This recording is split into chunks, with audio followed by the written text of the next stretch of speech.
कमलायतलोचन लोकपते विजयी भव वेङ्कटशैलपते स चतुर्मुख षण्मुख पञ्चमुख प्रमुखाखिल दैवतमौलिमने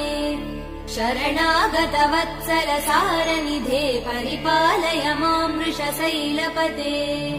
अतिवेलतया तव दुर्विषहैरनुवेल कृतैरपराध सदैः हरितं त्वरितं वृषशैलपते परया कृपया परिपाहि हरे